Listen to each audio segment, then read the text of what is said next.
किसी समय की बात है, एक समृद्ध और धर्मपरायण राज्य में राजा धर्मपाल नाम का एक प्रतापी और उदार शासक राज करता था। राजा हर सुबह नियम पूर्वक स्नान ध्यान कर भगवान की पूजा करता और फिर दरबार में आकर गरीबों और जरूरतमंदों को दान देता।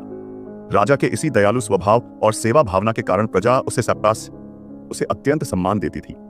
रोज सुबह दरबार खुलते ही सैकड़ों गरीब, भिखारी और लाचार लोग राजा से सहायता पाने के लिए कतार में खड़े हो जाते थे। राजा भी बड़ी विनम्रता और श्रद्धा से हर किसी को कुछ न कुछ देता और कोई भी खाली हाथ नहीं लौटता था। उसी राज्य में मोहन और रघु नाम के दो गरीब भिखारी भी रहते थे, जो प्रतिदिन राजा के पास दान लेने आते। मोहन जब भी राजा से दान पाता तो उसकी प्रशंसा में पुल बांध देता, हाथ जोड़कर कहता, महाराज, आप धरती पर भगवान के अवतार हैं, आपकी कृपा से ही हमारा पेट भरता है।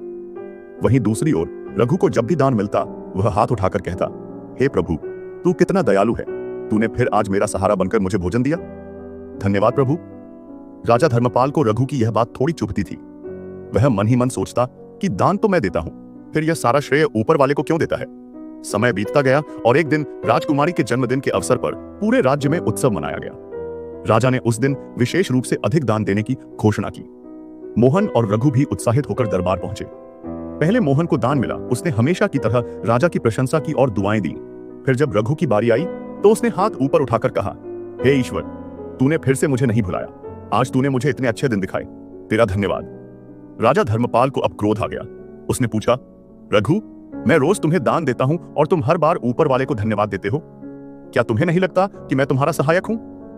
रघु बड़ी ही सरलता से बोला, राजन, देने वाला तो वही है, आप तो बस एक माध्यम हैं, जैसा वह चाहता है वैसा ही होता है। आप उसके द्वारा चुने गए एक जरिया हैं, इसलिए मैं उसी का आभार प्रकट करता हूं।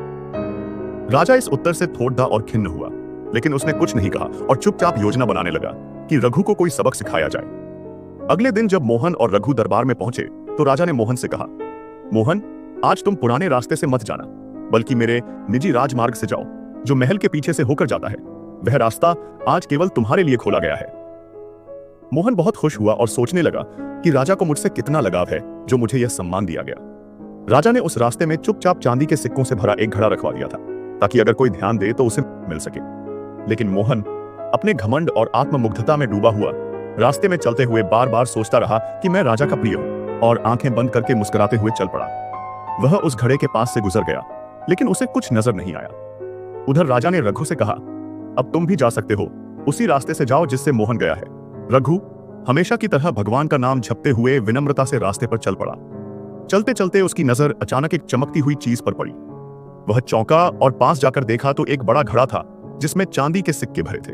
रघु की आंखों में आंसू आ गए और उसने वहीं बैठकर हाथ जोड़ते हुए कहा, हे प्रभु, तूने मेरी सुन ली। मुझे तो सिर्फ 2 वक्त की रोटी चाहिए थी और तूने इतना धन दे दिया। तू ही मेरा सच्चा सहारा है। अगले दिन दरबार में जब दोनों भिखारी आए तो राजा ने मोहन से पूछा, कल का रास्ता कैसा था, कुछ विशेष मिला? मोहन ने सिर झुकाकर कहा, महाराज, रास्ता बहुत सुंदर था, मैं तो आंखें बंद करके उसे पार कर गया, कुछ खास नहीं मिला। राजा ने फिर रघु से पूछा तो उसने बड़ी सादगी से बताया कि उसे रास्ते में एक चांदी से भरा घड़ा मिला और वह प्रभु का आशीर्वाद मानकर उसे घर ले गया। यह सुनकर राजा क्रोधित हो गया और सोचने लगा कि जिसकी प्रशंसा करता हूं वह तो खाली हाथ लौटा, और जो हर बार ऊपर वाले की स्तुति करता है उसे तो धन मिल गया। राजा ने मन ही मन सोचा कि इस बार कुछ ऐसा किया जाए कि मोहन को समझ आ जाए। उसने मोहन को बुलाकर कहा, आज मैं तुम्हें धन नहीं दूंगा, बल्कि एक तरबूज देता हूं, इसका आदर करना। मोहन को थोड़ी निराशा हुई, लेकिन वह कुछ कहे बिना तरबूज लेकर चला गया। उसने सोचा, इस तरबूज का क्या करूंगा, और जाकर उसे एक फल वाले को बेच दिया। उधर रघु जब रास्ते से जा रहा था तो उसे लगा कि घर में खाने को कुछ नहीं, क्यों ना एक तरबूज खरीद लिया जाए। वही तरबूज जिसे मोहन बेच चुका था, रघु ने खरीद लिया। जब रघु घर पहुंचा और तरबूज काटा तो उसकी आंखें फटी की फटी रह गईं। तरबूज के अंदर सोने के सिक्के थे। उसने आंसू भरी आंखों से आकाश की ओर देखा और भावुक होकर बोला, हे भगवान, आज तूने मेरी गरीबी हमेशा के लिए मिटा दी। मैं तेरा कितना भी धन्यवाद करूं कम है, तू ही मेरा सच्चा अन्नदाता है। अगले दिन जब राजा दरबार में बैठा तो देखा कि मोहन अकेला आया है। उसने पूछा, रघु कहां है? मोहन ने कहा, महाराज, भगवान की कृपा से रघु को कल एक ऐसा तरबूज मिला जिसमें सोने के सिक्के थे, अब वह अमीर बन गया है। यह सुनकर राजा की आंखें भर आईं।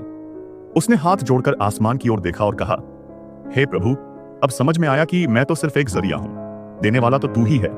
तू ही इस सृष्टि का पालनहार और सच्चा अन्नदाता है। उस दिन के बाद राजा ने और भी श्रद्धा से दान देना शुरू कर दिया और ईश्वर को अपना सच्चा मार्गदर्शक मान लिया।